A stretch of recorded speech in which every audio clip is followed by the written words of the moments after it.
Hello, my name is Shirria. This is the Shirria Mac channel where I am documenting my journey towards debt freedom in hopes to build wealth, retire early, or become work independent.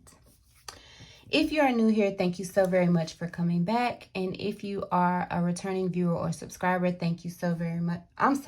If you are new, thank you so very much for clicking on this video. And if you are a returning viewer or subscriber, thank you so very much for coming back. If you are new and you're a viewer but not yet a subscriber, please consider subscribing and clicking the notification bell so that you are notified every time I upload a video.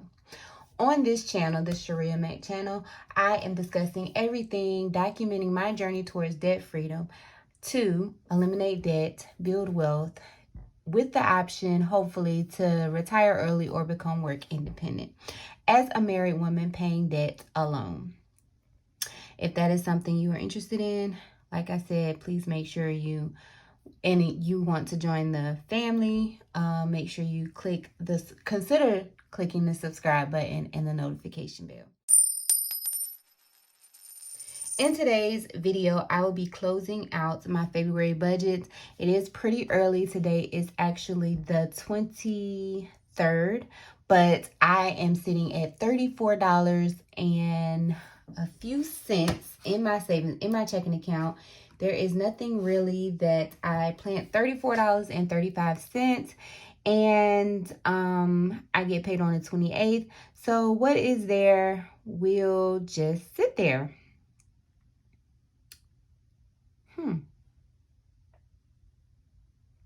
Anyhow, so that is I am actually, if that $34.35 is still sitting in my account on the 28th when I get paid, I will probably roll that on over into either my savings account or a debt payment.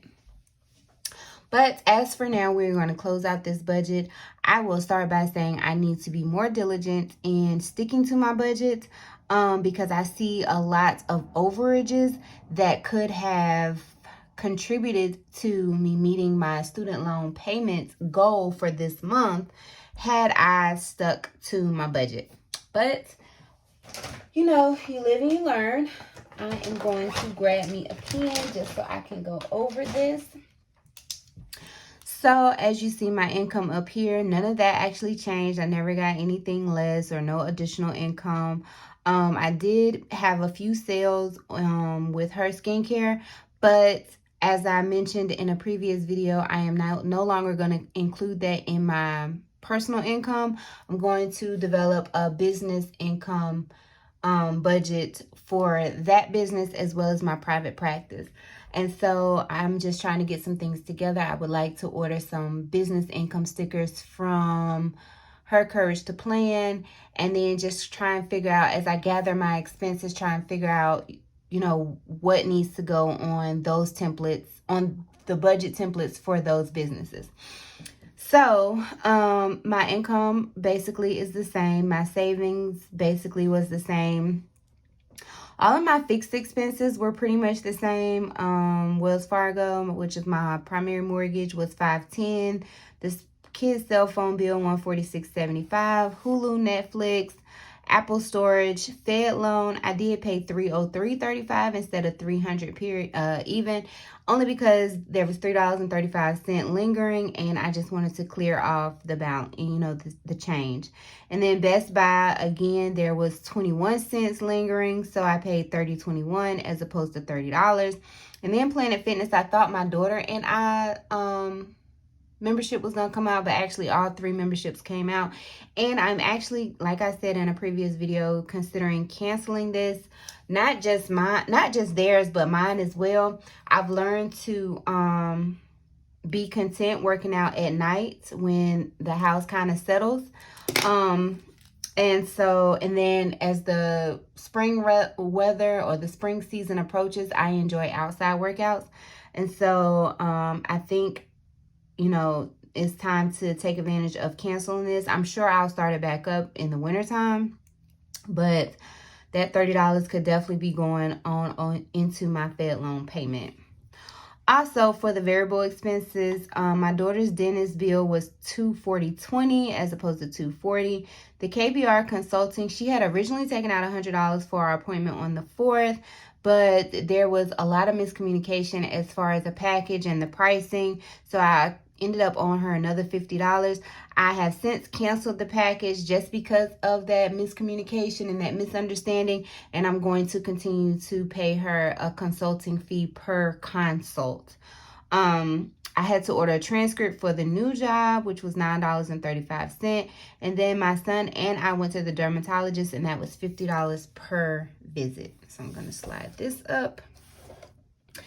Now, I'm sorry. As you can see down here is my cash envelopes. Although I don't stuff cash envelopes, this is what I attribute to each category.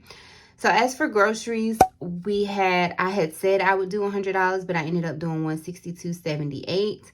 Gas, I said $70, but I ended up doing $75.31. Spend, this is my second time going over my spend money. I said I was going to spend $100. I spent $271.08.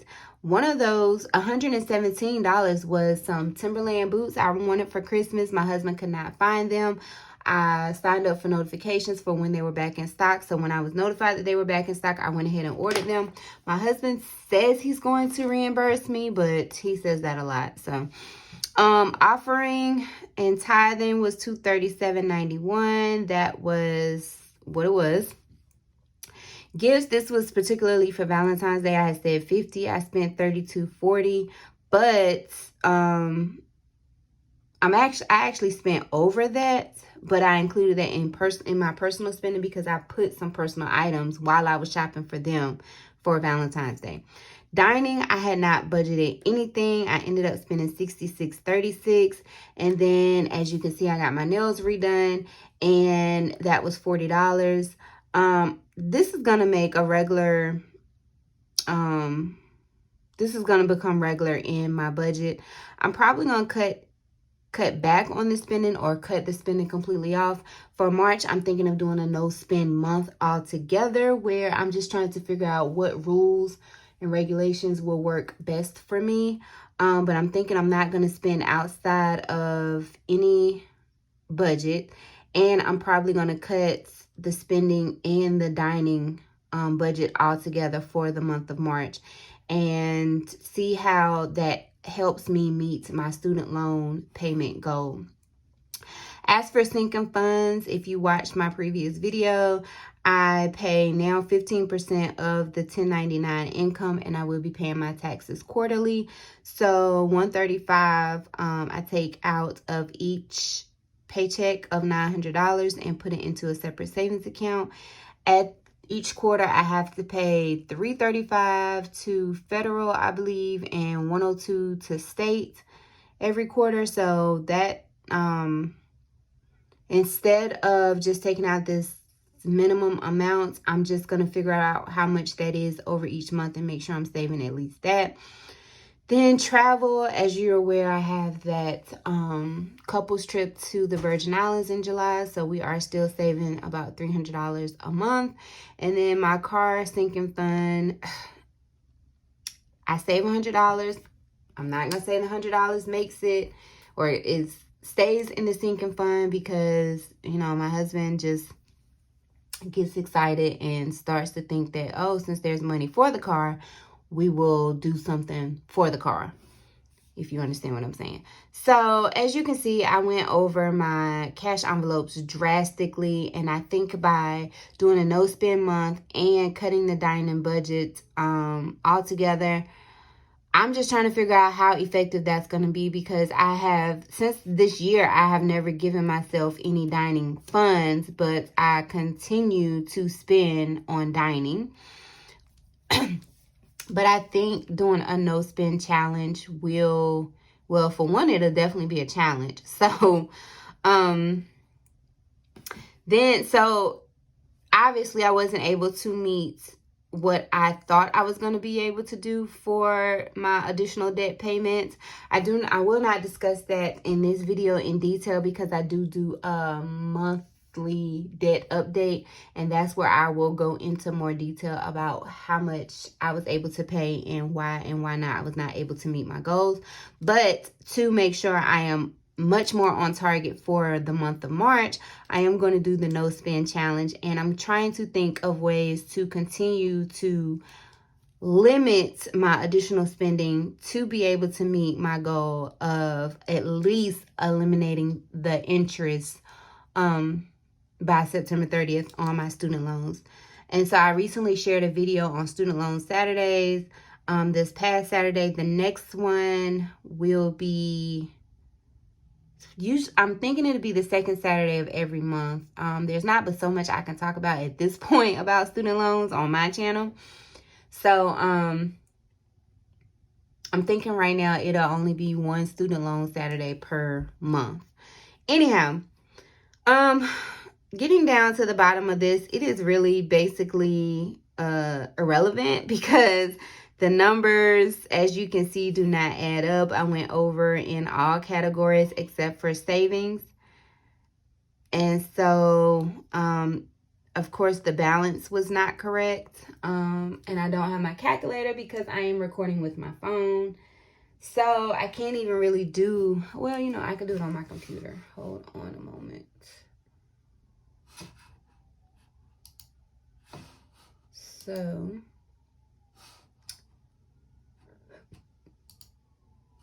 we had 3423.17. Gonna have to zoom back out. And then we minused 275.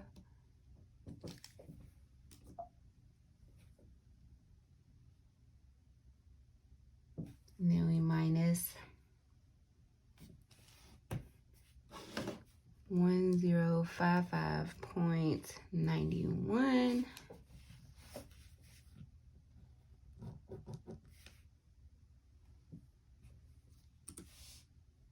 Minus 499.55.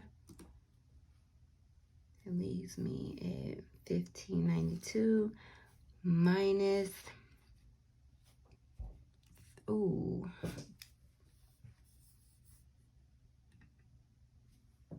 395 minus 885.84. So that left me with $490.84.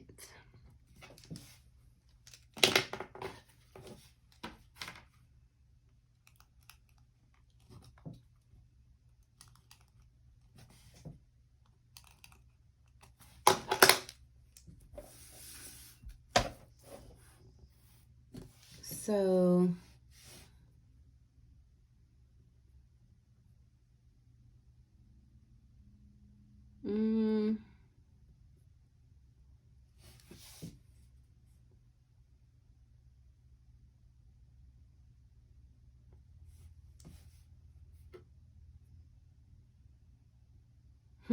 no, I'm gonna leave the 34.35 here. And so if I subtract 34.35, 456.49.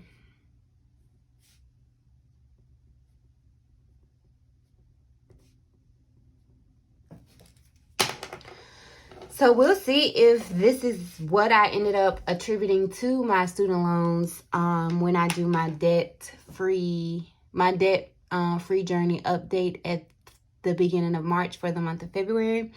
But you guys, I really am trying to become more diligent with sticking to my budget. That is going to become a March goal for me, is to stick to the budget. I know a couple of things I do need to do to make sure that I do that is, 1, the no spend challenge. 2, get back on meal planning. I have laxed all the way off of meal planning. At one point in time, I used to write my meals out and my my grocery list from those meals, and I would go shopping every Sunday. But here lately I have been doing like bulk shopping, and a lot of times, I go to the grocery store with meal ideas. And so, like for example, spaghetti. Obviously I'll purchase the meat and the spaghetti sauce and the noodles, but then I decide, oh, I don't want spaghetti, I want baked spaghetti. So then I have to go back and buy cream of mushroom soup and cheese and bread and that type of thing. So trying to be more intentional with my groceries is going to help. The challenge is going to help. And then figuring out what is important to me, or what is going to be important to me for March. As you are aware, when I am working the 7 days on, 7 days off, if I have to leave my house on a Saturday and Sunday, I reward myself with food, or I justify me leaving with food. And so what may have to happen is I develop that dining budget for those 2 weekends, but then I don't spend anything outside of that. It's just gonna, I don't know, I'm gonna have to, figure out what's gonna work best for me. And then I'm gonna have to grant myself grace, just, with the understanding that I can change my rules if I want to. Like, there is nothing that says I'm a failure if I decide, okay, instead of no dining, I'm gonna give myself $10 or $5 or whatever. That is okay, as long as I'm not spending $66.36. And then another thing, and I'm gonna get off my rant box, is maybe, and I'm considering this, maybe I need to go ahead and attribute what I have spent the previous month to my debt payment. I am also considering that. And if that's something you have done, because that would be, if I went ahead and attributed my dining, which was $66.36, plus my spending, $271.08, and just went ahead and made that a debt payment, that would be $337.44 that I just go ahead and pay. And that way, when I'm sitting back, it hit $34.35 in my checking account or less, because I went ahead and attributed those funds. I'll be much more diligent in making sure I don't overspend. That's, the logic and the psych I have to have for myself. But, if you are much more effective in staying within your budget, drop me some tips below on what you do to stay in your budget. I really think going ahead and paying myself what I spent out of budget the last time and immediately attributing that towards debt is going to be what's the most effective for me. But drop me some comments down below on how you stay within your budget. Anyhow, this is my February budget closeout for the following week. Be sure to check out my March 1 budgets, my March Paycheck 1 budgets, cash envelopes, and then my February debt payoff update. So thank you so very much for clicking on this video. If you have not already subscribed, please consider subscribing if you're interested in following my journey of eliminating my massive student loan debts, eventually building wealth to retire early or become work independent as a married woman paying debt alone. Make sure you click the subscribe button and the notification bell so that you are notified every single time I upload a video. If you have not already entered the giveaway that closes on the 28th, please make sure you watch that video and that you enter the giveaway. The rules on how to enter the giveaway are in the video and in the description box. And if you are interested in purchasing this budget template, it is on Etsy. My Etsy shop will also be linked in the description box. It is an instant download for the amount of $125.